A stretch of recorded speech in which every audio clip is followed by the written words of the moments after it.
number one thing that parents need to understand is to give your child time. And the red flags may be lack of social interaction with other children. So that is a big red flag. So tell me one thing, are children born with disabilities or do they develop due to some stress at home or things like that? How does one know that their child need therapy? Hello guys, today we have Ravneet Thakral with us.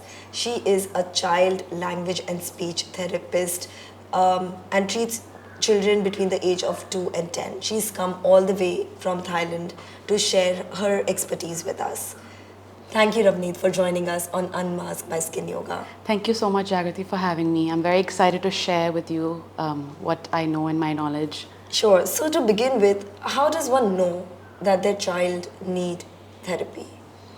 I think it's, you will never know whether your child requires these kind of services, but I think as your child grows, you need to follow those developmental norms, like does your child crawl on time or stand on time, walk on time, babble. So the first typical sign of speech and language development is like to monitor whether your child can babble or make certain sounds. Okay. Another thing is eye contact. Is your child making correct eye contact with you? How is your child playing? You know, is he on the floor playing with one activity? Is he on repeat mode with that activity? That's a red flag. But if he or she can socialize with other kids, play different activities, interact, use the appropriate eye contact, babble, then these are all the green flags. So you know that your child is fine. But it's never easy for a parent to identify these things. So sometimes it's people like me who can step in and try to help parents identify these signs. Okay, but when is it that parents should know that they should come see you? Is it more intuitive for a parent? For some parents, yes, but I think for a lot of parents, it's when like your child, I think by the age of 2.5, does not speak or is not speaking clearly, then they're like, okay, there's something wrong. Or in the school, teachers identify these signs, and if their child is not interacting with other peers or showing tantrums or just not focusing in class, that's when the teachers will raise this to the parents and then provide therapeutic services. Okay, and what are some common language problems that children face? So language is divided into two aspects. So there's receptive language and expressive language. Receptive language is the understanding of language, so like vocabulary, understanding, following directions, whereas expressive language is looking more at understanding what is said to you and being able to express that. So looking at narrative skills, whether the child can identify sequencing, putting things in order, and then expressing that. So first we do this, then this, then this, kind of articulating it more in a structural way. Okay, great. And can therapy help with tantrums? Well, not really. Therapy will not help with tantrums, but if the child has ADHD, for example, and a language delay, then yeah, there's certain strategies that can help the child be more focused, but also help with that speech delay directly. Okay, great. And what are some easy ways that parents can encourage their child to improve their language skills? There's so many ways. I think the number one thing that parents need to understand is to give your child time. Play with your child, get on the floor with your child. A lot of parents don't understand, like, will leave the child to play on their own or like leave them with a nanny and everything. I understand that parents who are working, it's very difficult, but even like a simple activity, like reading a book with your child every single night. You don't have to choose a storybook. It can be any picture book.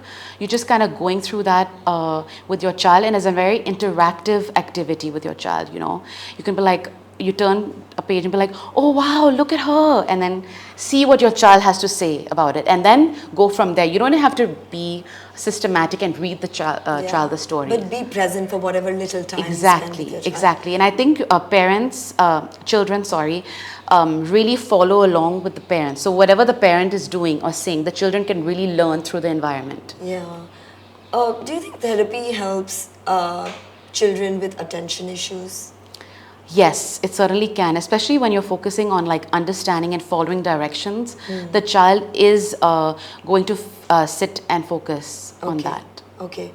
And can therapy support children with learning disabilities, and how does that work, the whole process? What do you mean by learning disabilities? Do you mean like children who cannot, like, can you? Yeah, so children who cannot read yet with the class, Okay. or they're having problems writing the letters in the Yeah. correct direction.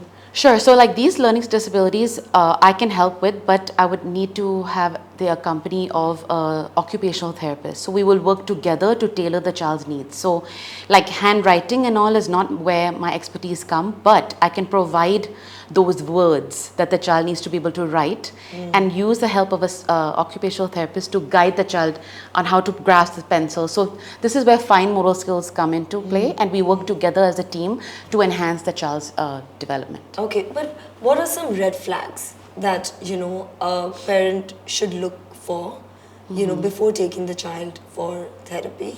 So like I said earlier, Yeah. if the child is not talking by the No, age... this is after the age of 3 or 4, when the child is able to express. Okay. But still, what are the red flags? Sure. So those red flags come into play at school, right? So this is the age where, the child is already in school, like in kindergarten.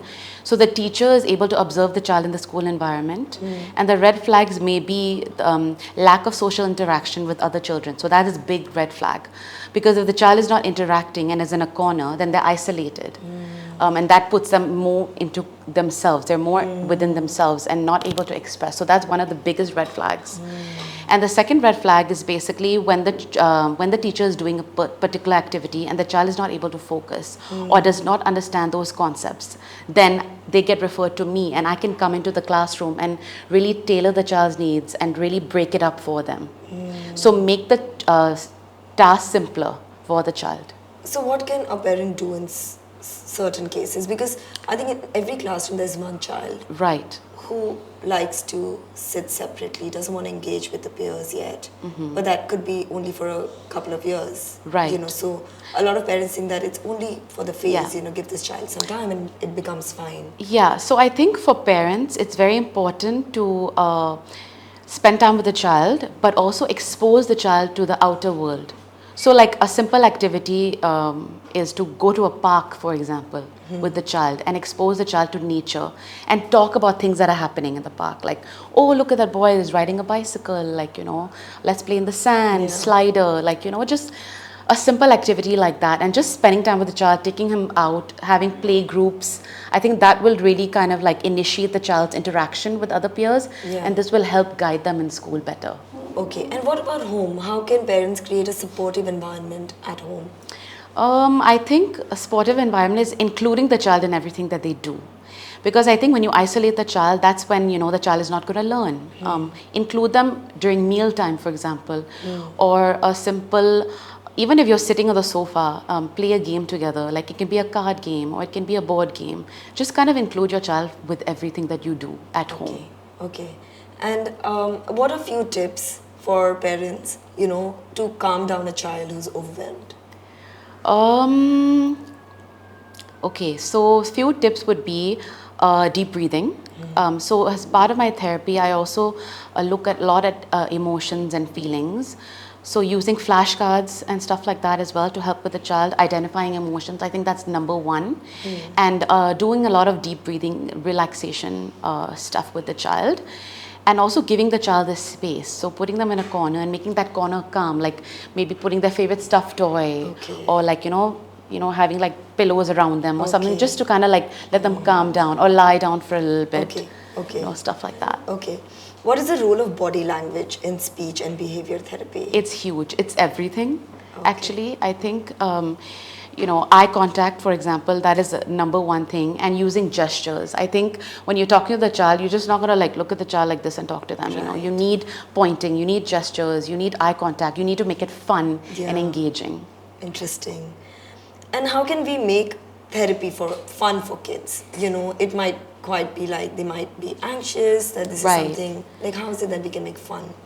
So tabletop activities are really boring for a child. So what I do is I have a bag that I take to therapy, be it in the school environment or at home, and I pick kind of like all the activities and toys that children enjoy and kind of put them on the floor. So I get down on the floor with the child. I don't make them sit on the table, and I make it fun. Like I'll choose activities that they enjoy. Like for example, like if it's like a doctor set or like a kitchen set, I can do the therapy based on what they like and get the vocabulary and expressive language out of it using that activity. Oh, interesting. So it's the whole study.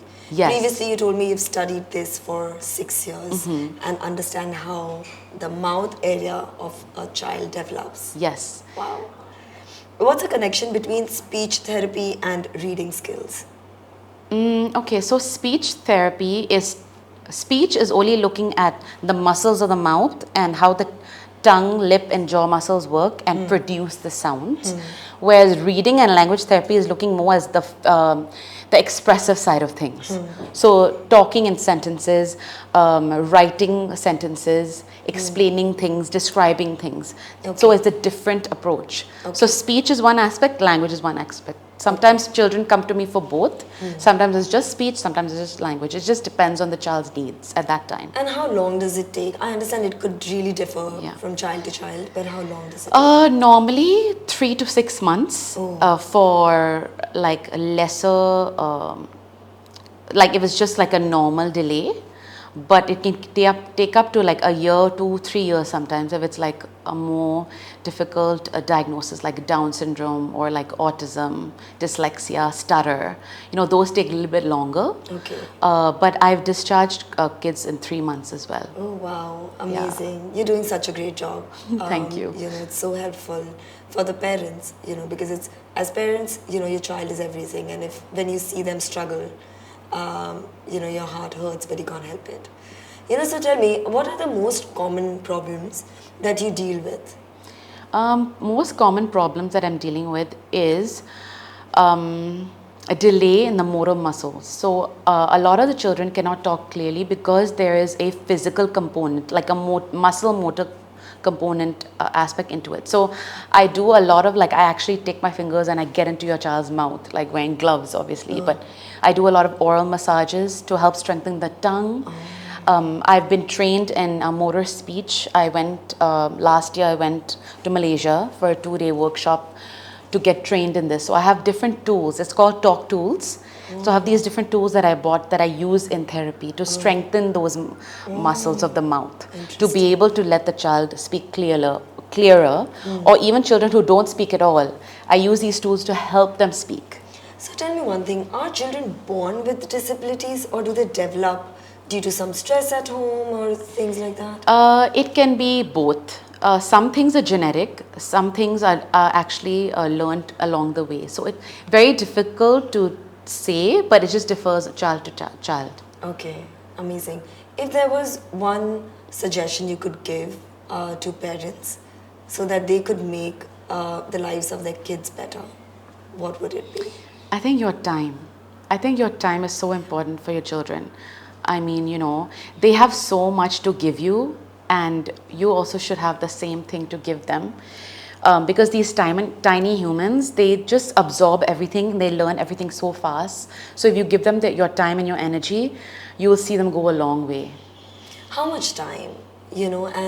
That's a big question because today everybody's working. Exactly. Mothers, fathers. So like I said before, when I give you the example, even 10 to 15 minutes before sleeping, I think that's very crucial for a child. Okay. Or even when you have a holiday, pick spending time with your child and going out for a social gathering, for example. Just do an activity with your child, either at home or take them to the park or the zoo, do a painting class together, whatever it may be. Just when I say time, it's just that it's not about how many hours or, it's just even 5 or 10 minutes is enough. Sure. And undivided attention by Exactly. this, I'm sure you mean, without your gadgets. Yes, because I think kids are so addicted to gadgets now, and parents just let them watch TV, even though they're learning, but they're actually not. It's just triggering the brain cells more, and that gets them agitated, and the tantrums and all of that aggressive behavior comes from that too. Wow. So tell me, very important question. How much screen time should be allowed to kids? I think because I'm also a mother of two, before I used to let my child, watch and, eat their food because I want them to be able to finish the food fast. But now I've changed the rules. So I think that when you're eating your food, you need to focus on your food. So I think maybe like I give my son 20 minutes of screen time a day, and that's only after their meal. And he's 6. And he's 6. Okay. Yeah, but I know parents who give children 1 to 2 hours a day. Is And that not good? I don't agree with that, but every parent, like you said, they're so busy, It differs from house to house, but I think 20 to 30 minutes a day, I think is sufficient. Okay. Yeah. Thank you. Thank you so much for joining us today and sharing your insight with us. I hope this helps the parents who are watching this. And I hope you keep doing the work you're doing. And thank you so much for coming all the way to Bombay. Thank you so much, Akriti. It was lovely Same being here here. today. Thank you. Thank you.